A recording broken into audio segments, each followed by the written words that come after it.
Malaysia terkejut. Tahun 2026 menjelma menjadi momen yang tak banyak diperkirakan sebelumnya. Jakarta, yang selama bertahun-tahun kerap dicap sebagai simbol kemacetan dan ketertinggalan transportasi, kini justru melesat menjadi salah satu kota dengan sistem infrastruktur publik paling terintegrasi di Asia Tenggara. Ini bukan perubahan kosmetik, ini adalah transformasi nyata yang disentuh, dirasakan, dan dijalani jutaan warga setiap hari. Bayangkan skenario sederhana. Anda baru saja mendarat di Bandara Soekarno-Hatta. Dalam hitungan menit, Anda sudah berada di kereta bandara yang nyaman, terjadwal rapi, dan terhubung langsung dengan jaringan transportasi kota.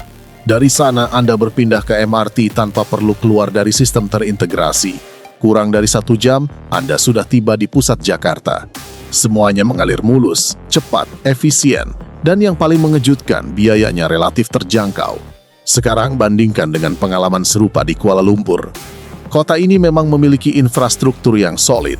MRT, LRT, dan monorail telah lama menjadi tulang punggung mobilitas. Namun tantangan integrasi masih terasa.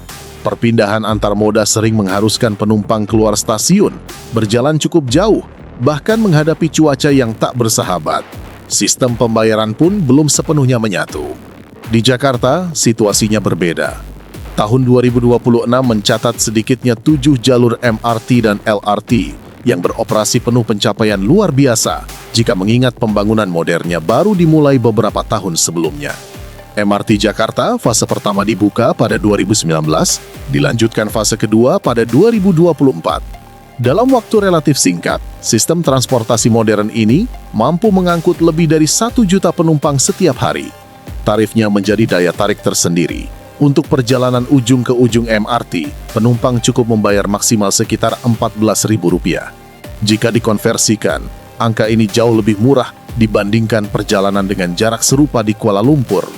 Inilah salah satu kunci mengapa transportasi publik Jakarta semakin diminati. LRT pun berkembang pesat dengan jalur-jalur yang saling terhubung. Integrasi menjadi kekuatan utama. Penumpang dapat berpindah dari MRT ke LRT atau moda lain tanpa keluar area stasiun, tanpa biaya tambahan yang membingungkan, tanpa prosedur rumit. Semua dirancang demi efisiensi dan kenyamanan. Salah satu elemen paling mencolok adalah kehadiran sistem bus rapid transit Transjakarta. Ini bukan sekadar bus biasa. Dengan lebih dari 13 koridor utama dan ratusan rute yang menjangkau hampir seluruh wilayah kota, Transjakarta bergerak di jalur khusus yang relatif bebas kemacetan, sesuatu yang dulu terasa mustahil di Jakarta. Dengan tarif flat sekitar Rp3.500, masyarakat menikmati layanan yang bersih, teratur, dan terjadwal. Harga terjangkau ini menjadikannya solusi mobilitas lintas lapisan masyarakat. Dibandingkan layanan bus di Kuala Lumpur, perbedaan harga dan konsistensi layanan terlihat cukup jelas. Namun transformasi Jakarta tidak berhenti pada pembangunan fisik. Salah satu faktor kunci yang sering luput disadari adalah integrasi sistem pembayaran. Satu kartu atau satu sistem uang elektronik dapat digunakan untuk hampir semua kebutuhan transportasi MRT, LRT, bus, hingga jalan tol.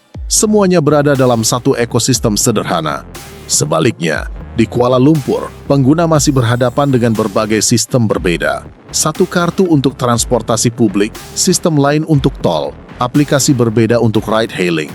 Kompleksitas ini secara tidak langsung mengurangi kenyamanan dan menjadi hambatan adopsi maksimal transportasi publik. Di sektor transportasi bandara, Jakarta kembali menunjukkan kemajuan signifikan. Kereta bandara yang menghubungkan Soekarno-Hatta dengan pusat kota menempuh perjalanan sekitar 55 menit dengan tarif relatif terjangkau. Meski tidak secepat layanan di Kuala Lumpur, selisih harga yang cukup jauh membuatnya lebih mudah diakses masyarakat luas. Di Kuala Lumpur, layanan memang lebih cepat, tetapi tarifnya jauh lebih tinggi sehingga sebagian orang memilih alternatif yang lebih murah meski memakan waktu lebih lama. Jakarta berhasil menemukan keseimbangan antara efisiensi waktu dan keterjangkauan biaya. Di luar transportasi publik, pembangunan infrastruktur jalan juga dipercepat. Jalan tol bertingkat kini semakin lazim. Proyek besar seperti Inner Ring Road dan Outer Ring Road terus dikembangkan untuk mengurangi beban lalu lintas pusat kota. Sistem pembayaran tol semakin modern dengan teknologi transaksi otomatis. Tanpa perlu berhenti berbeda dengan Malaysia, yang masih dalam tahap transisi menuju sistem tanpa hambatan sepenuhnya. Lalu bagaimana Jakarta bisa melesat dalam waktu relatif singkat? Jawabannya terletak pada kombinasi visi politik kuat dan eksekusi konsisten. Di bawah kepemimpinan Joko Widodo, pembangunan infrastruktur menjadi prioritas nasional. Pemerintah menyadari kemacetan bukan sekadar persoalan kenyamanan, melainkan hambatan nyata bagi pertumbuhan ekonomi. Waktu yang terbuang berarti produktivitas yang hilang. Karena itu, investasi besar diarahkan pada sistem transportasi efisien. Namun yang membedakan bukan hanya besarnya investasi, melainkan kecepatan realisasi. Proyek tidak berlarut-larut dalam kajian panjang, keputusan diambil, anggaran dialokasikan, pembangunan dimulai. Ketika masalah muncul, perbaikan dilakukan cepat tanpa menunggu krisis. Budaya kerja inilah yang menjadi pembeda signifikan.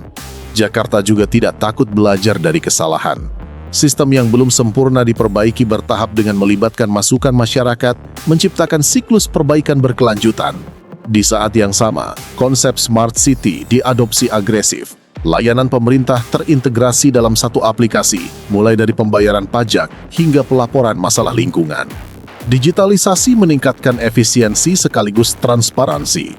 Sistem parkir elektronik semakin luas, mengurangi ketergantungan pada metode manual atau tunai. Cukup memindai kode atau menggunakan aplikasi, proses menjadi cepat dan praktis. Integrasi dengan layanan ride-hailing seperti Gojek dan Grab memperkuat ekosistem mobilitas. Pemerintah tidak memandangnya sebagai pesaing, melainkan mitra untuk menyelesaikan persoalan first mile dan last mile. Titik penjemputan khusus di berbagai stasiun memudahkan perpindahan dari transportasi publik ke kendaraan pribadi. Di tengah semua kemajuan ini, Indonesia juga menjalankan proyek ambisius pembangunan ibu kota baru, Nusantara di Kalimantan. Menariknya, proyek besar tersebut tidak menghambat pengembangan Jakarta. Keduanya berjalan paralel, menunjukkan kapasitas perencanaan dan eksekusi yang semakin matang. Kesimpulannya sulit dihindari. Pada 2026, Jakarta telah melampaui Kuala Lumpur dalam infrastruktur transportasi publik dari segi integrasi, keterjangkauan, hingga cakupan layanan.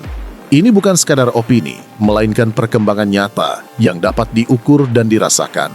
Namun ini bukan akhir persaingan. Bagi Malaysia, situasi ini seharusnya menjadi peringatan sekaligus motivasi. Negara tersebut memiliki sumber daya teknologi dan tenaga ahli yang kompeten.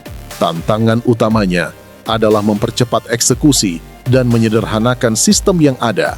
Transformasi Jakarta membuktikan bahwa perubahan besar bukan hal mustahil. Dengan visi jelas, keberanian mengambil keputusan, dan komitmen mengeksekusi rencana dengan cepat, sebuah kota dapat beralih dari ketertinggalan menjadi pemimpin dalam waktu relatif singkat. Kini pertanyaannya, apakah negara-negara lain di kawasan siap mengikuti jejak itu, atau justru semakin tertinggal? Waktu yang akan menjawab.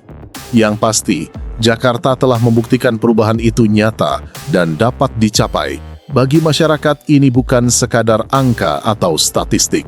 Ini tentang waktu yang lebih efisien, biaya yang lebih terjangkau, dan kualitas hidup yang meningkat. Transformasi yang dulu terasa mustahil, kini menjadi kenyataan yang dinikmati setiap hari.